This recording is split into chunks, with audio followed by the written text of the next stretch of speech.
The following is a presentation of KBTC Profiles. When the political polarization happens, it's a struggle over power, and we're trying to dominate one another. The gospel calls us to come away from those positions where we're struggling for power and come together to love each other. That's a whole different dynamic.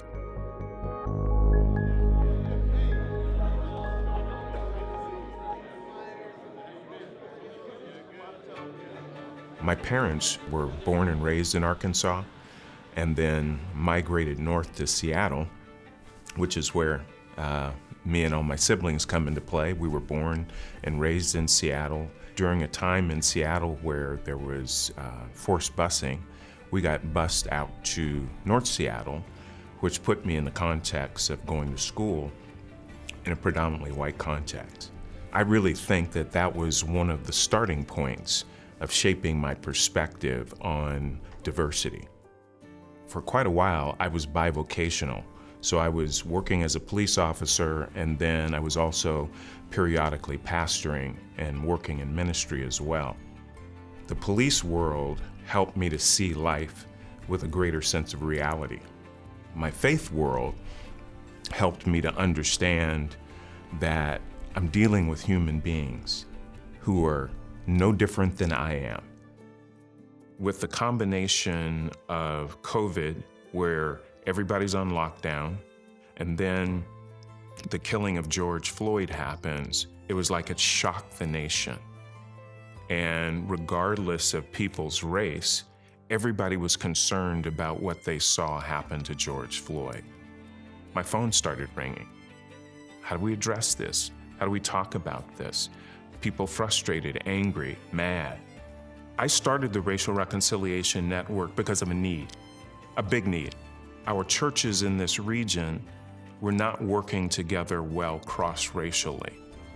We can create something in this community that hasn't existed in a sustainable way. We are still dealing with the patterns and practices of segregation that have been established for generations. What we really need is meaningful cross-racial and multi-ethnic relationships. The beauty of the network is that the network gives us a safe place for us to process our racial struggles and the oneness that we need, the unity that we need, and the resources that we need to do this very, very difficult work. Sometimes when some of these subjects come up of interracial problems, strife, to me, this kind of thing was commonplace. So when people talk to me about like it's something new, I was like, no, it's not. I've lived this my whole life. What the network does is allows us to finally be able to talk about this freely with people who perhaps did not understand it was a reality. Because a lot of people, well-meaning as they may be, because these kind of issues are not within the orbit of the reality, they don't believe it is a problem. Sometimes the question to ask is, who is not represented here? Whose voice am I not hearing? Oftentimes, asking that question is helpful to look around and go, who do I not see here? I would encourage people that just because there's hard conversations to have, don't run from them. It just means we need to have a more nuanced conversation about what's happening. This network is open for everybody, not just pastors, not just business people, not just activists. This network is open for people that want to come in, learn, and add to the solution. You can't operate a business on pins and needles because of the times that we're currently in. Don't ignore the times that we're currently in.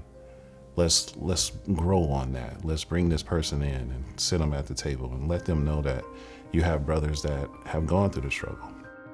When I look at the network, there's a lot of businesses out there that's fighting the same fight. So being able to partner and bring resources, et cetera, it's not just a church thing. It's something that's being talked about in the water coolers. And I would say there's a lot of organizations that want to be a part of the solution. One of the reasons that we're coming together in the Racial Reconciliation Network is because we want to demonstrate unity. Anybody in the community is my neighbor. And so even if somebody comes from a different faith background, like Buddhist or Muslim, or maybe they don't have any religious faith at all, we're still desiring to come alongside and help them in the community when there are needs that need to be met that we're equipped to meet. We're also looking to partner with other groups of people, whether it's government agencies, businesses, nonprofits, or other faith traditions that are different than our Christian tradition. We want to partner with them in order to meet the more systemic needs in the neighborhood or in the community. All these different groups have an interest in seeing things improve and serving the public better. And so we want to be at that table as a partner, networking with everybody involved to really help solve those systemic problems.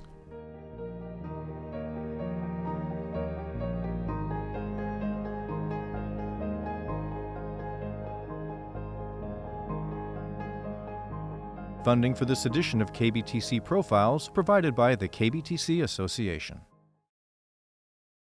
KBTC profiles are available at kbtc.org.